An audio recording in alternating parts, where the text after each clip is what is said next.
Baiklah, Assalamualaikum warahmatullahi wabarakatuh. Perkenalkan, nama saya Indian Wardi dengan NPM G1C021024. Nah, di sini saya akan mencoba menyelesaikan soal nomor 1, tugas 1 dari mata kuliah metode elemen hingga. Yang mana dapat kita lihat di sini sebuah konstruksi jembatan yang mana trust dengan material bernama Douglas Fir dengan modulus Book 13,1 GPa dan Poisson ratio sebesar 0,29. Tentukan deflection dari each joint atau tiap-tiap sambungan dari struktur ini. Langsung saja, pertama-tama kita ke ANSYS workbench-nya. Kita akan membuat statik struktural. Oke, yang pertama tadi kita edit engineering data terlebih dahulu karena itu bernama Douglas Fir. Nah, di data di sini Douglas Fir itu tidak ada. Jadi pertama-tama kita menambahkan materialnya terlebih dahulu. Nah, dari properties dari material tadi diketahui bahwa modulus Booknya sebesar 13,1 GPa dan Poisson ratio-nya 0,29. Kita ubah satuannya di sini. Oke, kita ubah satuan di sini ke GPa dan 13,1. Kita ubah lagi ke Pascal. Di sini Poisson ratio-nya 0,29.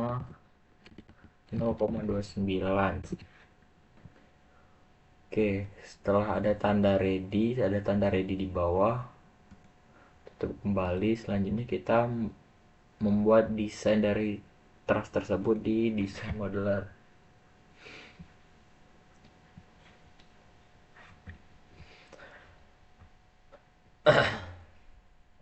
Di sini kita akan menggunakan XY plane atau tampak depan. Di sini kita ke menu sketching, kita ke setting dan membuat grid terlebih dahulu sehingga memudahkan saat kita menggambar. 5 meter, 5 step. Oh ya, terlebih dahulu kita melihat unitnya meter udah pas. Nah, kita kembali lagi ke soal. Gambarnya seperti ini, 1 meter, 1, 1, 1, dan puncak di sini. Sehingga dapat kita draw saja menggunakan line 1, 2, 3, 4. Ini puncaknya, puncak lagi, segitiganya, sambung. Ini yang di atas, ini ke bawah sebagai support, ke bawah dan ke bawah lagi. Ini kita coba cek dimensinya. Benar, ini 1 dan tingginya benar 1. Selanjutnya kita kembali lagi ke menu modeling. Kita lihat ini ada sketch 1.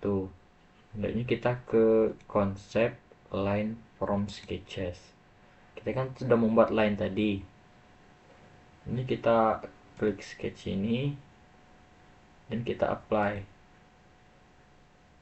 Setelah di apply, kita karena ini masih tandanya belum hijau, kita generate terlebih dahulu. Setelah tergenerate, selanjutnya kita menentukan cross section atau penampang, yang mana di soal tadi diketahui bahwa cross sectionnya atau penampangnya itu selebar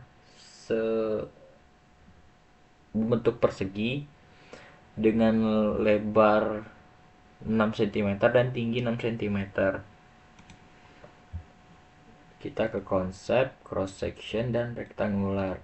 Nah di sini tadi 6 cm. Kalau di meter itu 6 cm berarti 0,06 meter.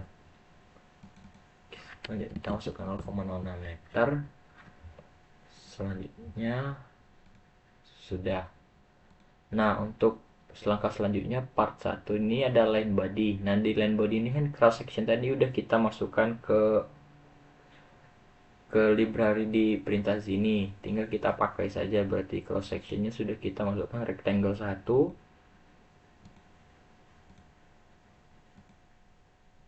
Nah, sehingga akan terbentuk sebuah jembatan teras dengan bentuk seperti ini, dan dapat udah ada centang hijau di kirinya dan ready. Oke, langkah selanjutnya bisa kita tutup. Nah, kembali lagi ke sini. Nah, sudah geometrinya sudah dicentang. Selanjutnya kita ke menu model.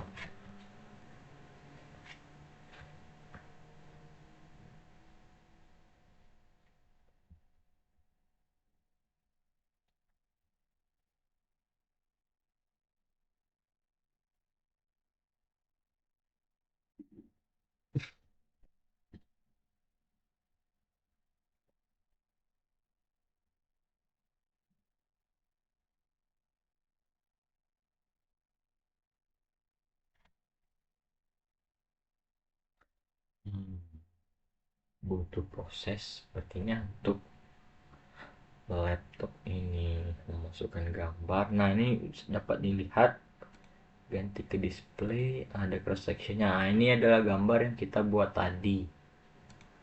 Oke, kembali ke geometri, ke line body.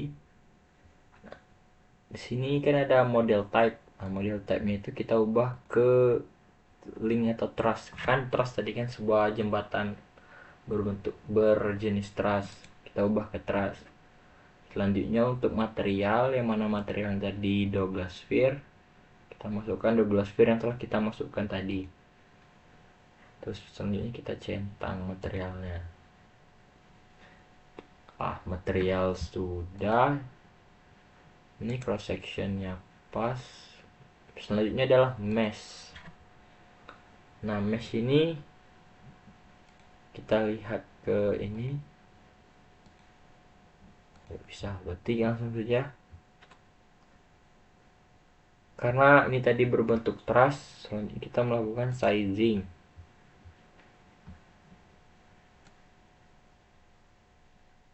Kita mengubah mesh ini sehingga dapat diselesaikan. Sudah kita apply, sumanya berjumlah 13. Type-nya ini number of division 1. Sehingga edge sizingnya selesai, kita bisa nge-generate mesh-nya.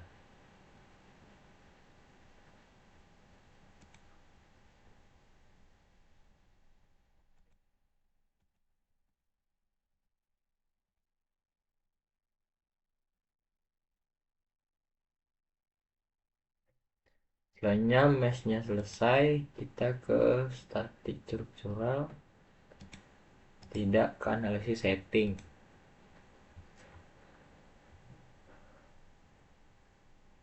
Insert fixed boundary to prevent geometric mesh moving or deforming.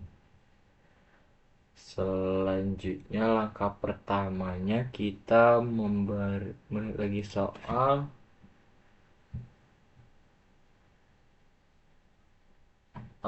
supportnya itu dua buah engsel pada kiri dan pada kanan. Kembali lagi ke sini.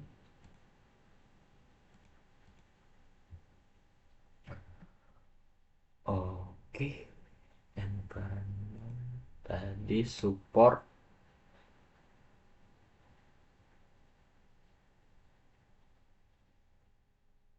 3D only. Kita menggunakan fix support karena itu dijepit. Kita ambil titik yang di kiri tadi, kita apply. Selanjutnya untuk yang kedua di titik paling kanan dan kita apply. Oke, selanjutnya masih ada analisis setting. Setelah support dibuat, ada 3 gaya yang bekerja pada masing-masing titik ini sebesar 30 kN. Dan kita buat force di titik ini, apply. Di sini kita define by vektornya kita ganti ke komponen, sehingga gaya yang kita masukkan, gaya yang bekerja itu dapat kita arahkan di sumbu Y. Karena gaya yang arah ke bawah, jadi kita masukkan nilainya itu bernilai minus. Nah, sehingga akan berbentuk seperti ini. Oke, selanjutnya gaya yang kedua, force. Kita pencet lagi titik ini. Oke, kita apply lagi. Kita ke komponen lagi. Minus 30.000 Newton lagi. Oke. Untuk gaya yang ketiga, kita pencet titik yang selanjutnya. Kita apply dan kita minus 30.000. Oh, ini lupa diganti ke komponen. Sorry.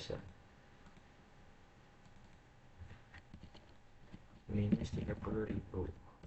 Oke, nice. Fix support sudah, force 1 sudah 30.000 Newton, force 2 30.000 Newton, force 3 30.000 Newton. Nah, selanjutnya kita kembali ke sini.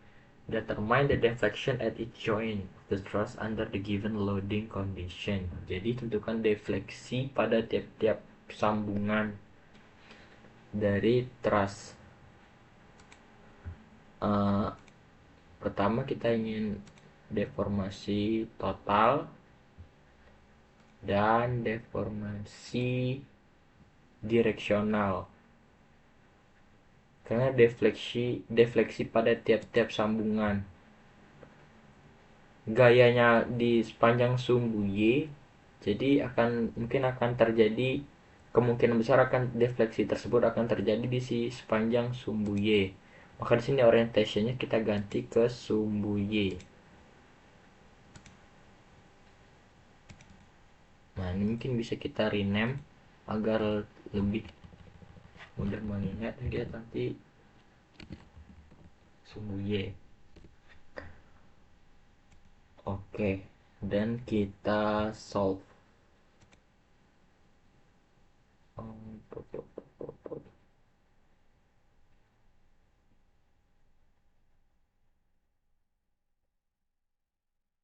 Nah, di sini directional deformation Y sepanjang sumbu Y mungkin bisa dilihat. Selanjutnya kita ingin melihat ke setiap lagi pertanyaan, determine the deflection at each joint of the truss. Jadi ke tiap-tiap titik kita ke prop. Nah, di sini titik pertama, titik kedua, titik sambungan yang ketiga, ini ke sini, ke sini, dan ini mungkin boleh kita taruh ke sini ke 0, ke 0. Nah, mungkin dari titik masing-masing truss ini, masing-masing titik joint atau titik penghubung ini dapat kita lihat nilainya, yaitu di terbesar itu di minus 1,43 kali 10 pangkat minus 3 meter terjadi defleksi sebesar itu di sumbu Y-nya. Yang mana kenapa minus? Karena defleksinya terjadi ke arah sumbu Y. Minus, jadi minimum, harusnya bisa maksimum kalau positif. Nah, untuk di titik support yang tadi Excel, maka tidak terjadi nilainya 0, tidak terjadi deformasi.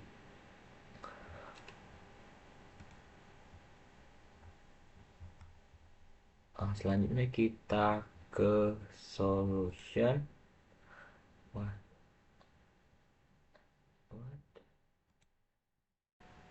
Oke. material masih koordinat. Selanjutnya kita mesh. Dimana mesh, oke, tampilannya belum keluar.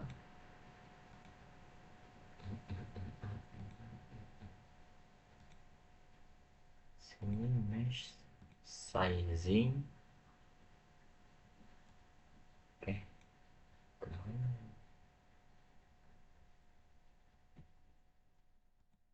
Oke, di sini kita mesh, kita sizing, kita select semuanya sehingga menjadi bagian mesh yang lebih simple dan tidak ada edges. Ini kita apply. Sini kan bentuknya seperti ini. Kita ubah ke size nya ke division, nah, sehingga akan berbentuk seperti ini. Oke, selanjutnya kita ke analisis. Ya, betul, kita analisis, kita ambil sudut ini. Karena tadi menggunakan angle yang tidak ada XY nya, kita naruh di titik pertama, kita apply. Selanjutnya kita ke titik yang kanan, titik kedua kita apply, dan akan ada gaya sebesar force. Kita apply, kita ganti divide-nya ke komponen sehingga bisa di arah sumbu Y sebesar 30.000 Newton, ke arah bawah jadi minus. Dan lagi ini apply komponen minus 30.000 Newton force, apply komponen minus 30.000 Newton. Oke, nice. Untuk solution di sini deformation total dan deformation directional. Nah, di directional ini kita akan mengambil ke sumbu Y karena gayanya bekerja di sumbu Y, jadi ada goncangan, akan ada defleksi di sepanjang titik di sumbu Y. Tadi kita solve. Oke,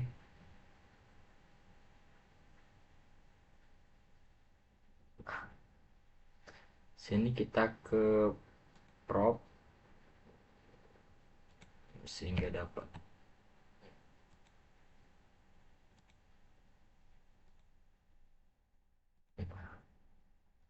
kurang lebih nilai-nilainya akan sama seperti penjelasan saya sebelumnya. Nah, mungkin untuk mempersingkat dan langsung ke menu report preview. Nah, setelah report preview di sini satu apa seperti laporan dari yang telah diselesaikan seperti ini. Name attribute yang pertama itu desain modular body. Nah, ini building box tadi kan kita lihat pada soal. Nah, ini kan 1, 2, 3, 4. Jadi sumbu X nya itu 4 meter dan di sumbu Y nya itu 1 meter. Nah, jadi gini, nah di X yang 4, di Y 1, di Z nya 0. Nah, volumenya itu 5,2765 kali 10 pangkat minus 2 meter persegi meter kubik karena volume. Mass-nya ini ada, cuman karena berapa angka di belakang jadi 0, nih tidak bulat 0. Selanjutnya dapat dilihat rectangle 1, materialnya Douglas sphere, bounding booknya tadi, properties, well defined. Selanjutnya ke directional deformation. Nah, ini directional deformasi pada sumbu Y nya itu maksimumnya itu 6,143 kali 10 pangkat min 3 meter. minimumnya itu 0, yang mana 0 itu terletak di support tadi, di tumpuannya. Maksimumnya itu di titik paling jauh, yang mana itu di titik tengah. Mungkin sekian penjelasan dari saya.